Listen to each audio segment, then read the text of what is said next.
Hey guys, welcome back to Farm Life with Kids. Today I'm super excited to show you the new additions to my fruit tree orchard in containers. These two trees I recently bought at Walmart and they were $14.97. This one right here is a improved Meyer lemon tree and it is a dwarf, so this will not get very big at all and it's still going to bear some fruit, which is really exciting.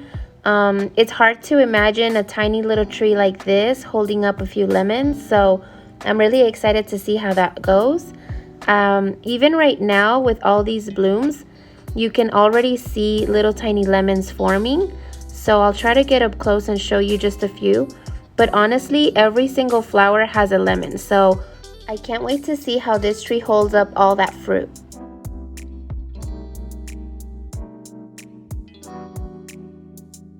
For example, right here in the middle of that bloom, you can see that little green circle, and that is a tiny lemon.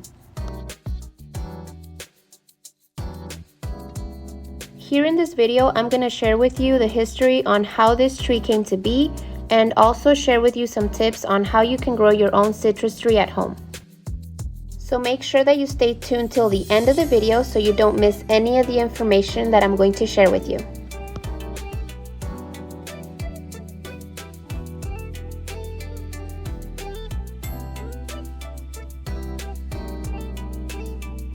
Okay, so along with that improved Meyer lemon tree, I also found this beautiful Mexican lime tree. The care for both trees are very similar, except that this lime tree is a little more sensitive to frost than that Meyer lemon tree. As far as the looks, this tree does not have as many blooms as the other improved lemon tree. This one does have a lot of buds, but they're not quite open yet. Both of these trees came in a standard 1-gallon size container, and I'm going to go ahead and transplant them into a 4.5-gallon size container. When choosing a container for your citrus, you have to remember that they do not like wet feet, so you need to make sure that you get something with plenty of drainage holes. I went ahead and purchased these pots at Walmart. They are 11.5 inches, so that means that they're about 4.5 gallons. You always want to try to go up 1 or 2 sizes from the pot size that your tree originally came in. I'm very happy with the look and the size of these containers, as well as the room that these trees will now have to develop their root systems.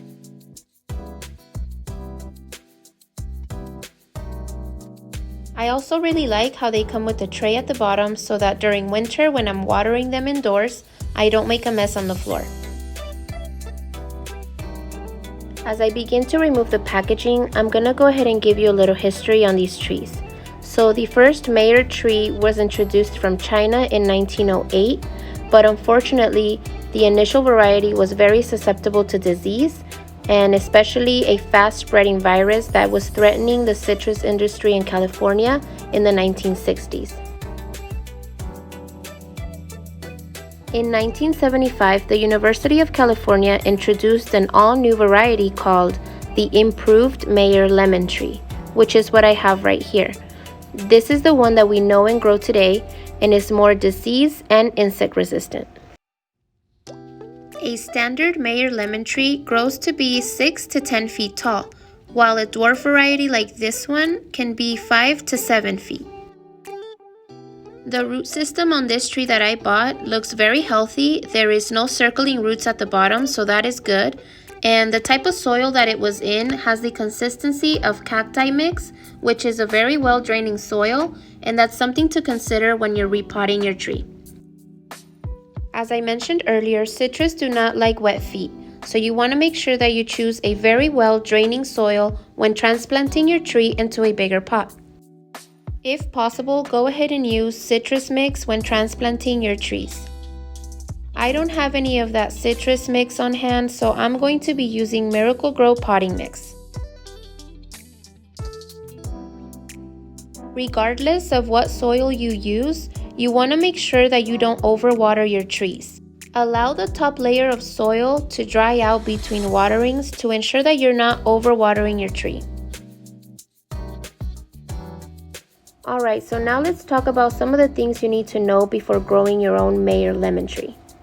The Meyer lemon tree is hardy to zones 8 through 11, which are regions of the southern United States. I am in zone 8B, Southern California, and I do get some below freezing temperatures during winter. So the fact that I'm able to have these compact sized trees in pots will allow me and you to grow them indoors during winter. Another fact about these trees is that they are self-pollinating. Self-pollinating means that they do not need the help of bees or any sort of pollinator to help produce fruit, which again makes it perfect for growing indoors as long as you place it in a nice sunny location. Which brings me to my next point, sunlight. Meyer lemon trees thrive in full sun, requiring 8 to 12 hours of direct sunlight per day. If this is something that is not possible for you to achieve, you can also consider investing in some grow lights. Now we're going to talk a little bit more about this Mexican lime tree.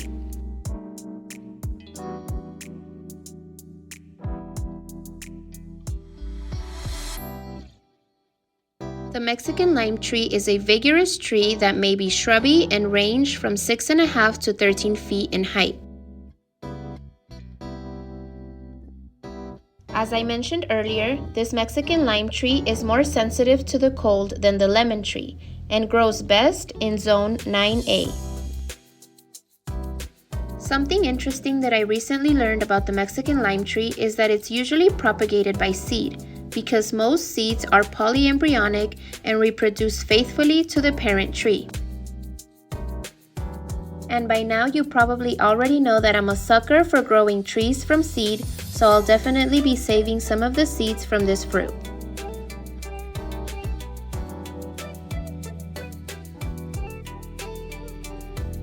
Another very important point for citrus trees in general is fertilizing. Citrus in pots have a limited amount of space where they can get their nutrients from, so you do need to fertilize often. Here I'm using a citrus fertilizer and I'll be fertilizing these trees every 2 to 3 months. This is a slow releasing fertilizer that continuously feeds your trees. And as you can see here, I'm using 1 to 2 handfuls of fertilizer per tree. And that's pretty much it, you guys. I hope that you enjoyed the video and you learned something new. If you did, go ahead and leave me a comment below. I love to hear from you and I always reply to all the comments.